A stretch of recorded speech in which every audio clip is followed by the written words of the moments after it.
Të dashur qytetarë dhe qytetare, thelbi i krizës së rëndë që ka pluar vendin, i revoltës më të fuqishme popullore nga vitet 90, qëndron në faktin e thjesht, por themelor, se ju nuk përfaqësoni qytetarët, se ju nuk keni legjitimitet, se ju nuk keni ardhur nga vullneti tyre i lirë, por jeni produkt monstruoz i kontrollit me të gjitha mjetet e krimit të vullnetit të qytetarëve shqiptarë. Edi Rama, kreu i juaj, akuzohet kontarisht dërkontarisht se në 140 fluturimet e tij ka transportuar tonelata euro, mundet dhe drogë, dhe ju refuzoni Komisionin Hetimor Parlamentar, refuzoni të përballni me dokumentat që faktojnë se në fluturimet e tij ai ka transportuar valixhe diplomatike më shumë se të gjithë qeveritë europiane të marrë së bashku. Ju nuk përfaqësoni qytetarët, por përfaqësoni njeriu i cili sa po u bë kryeministër në raportin e OSBE-dirit, OSBE-s, u tha se kishte transportuar në bankat offshore 200 milion euro. Ju nuk përfaqësoni qytetarët, por përfaqësoni njeriu që u bë kryeministër me sarajet e tij të Surrelit, me piramidën e vërtet ku deklaron të se është bler toka me 2 euro në kohë kur ishte çmimi minimal 25 euro, kur vetëm pigmenti i vilës në Sarajeve ka kushtuar mbi 100.000 euro, ku janë përdorur teknologjitë dhe materialet më të kushtueshme.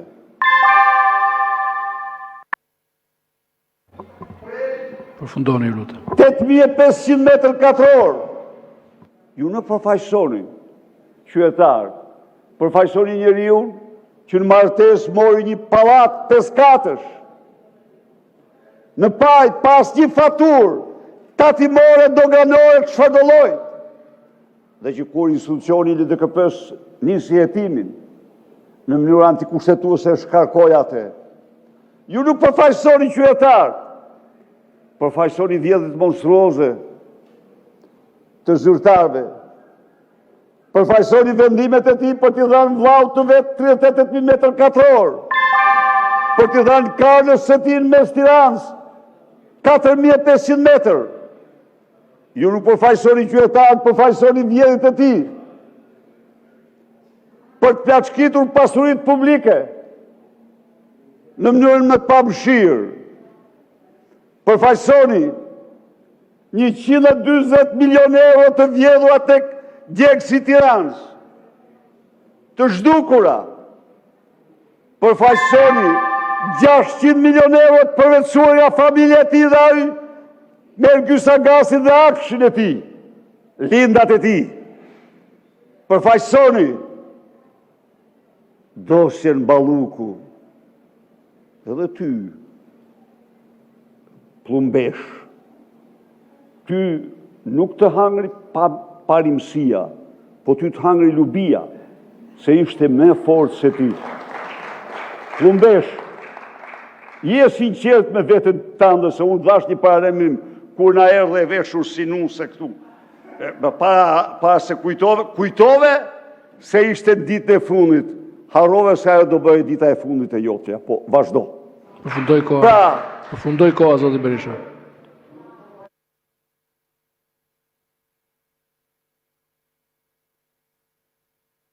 Përfundoni, zoti Berisha.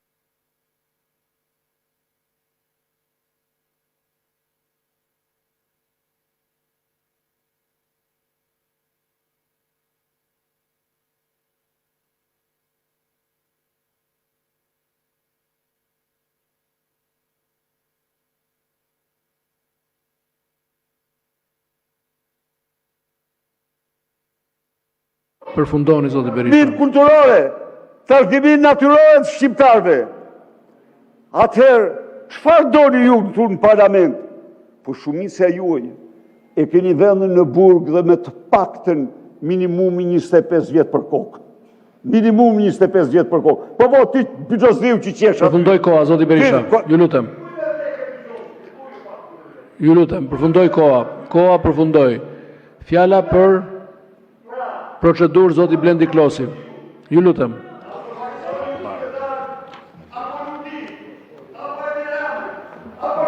Zoti Berisha, mbaroj koha, ju lutem.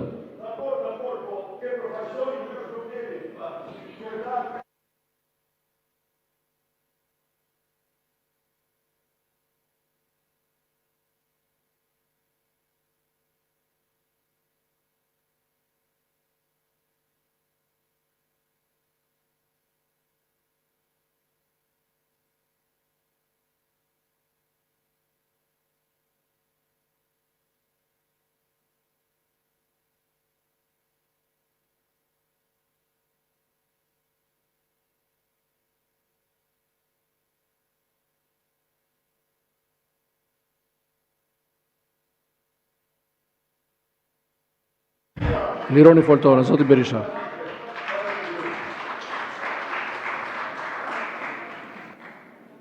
Zoti Klosi, procedurë. Nga ora 9, plot 4 ore gjys, kemi së bashku që vazhdojmë një bisedë që vështirë është i vësh një emër. Po qartazi kuptohet arsyeja pse e keni gjithë të zellë për të folur pa fund për asgjë të vërtet. Qartazi e keni arsyen se pse kërkoni të zgjasi pa fund, siç e bët seancën e kaluar.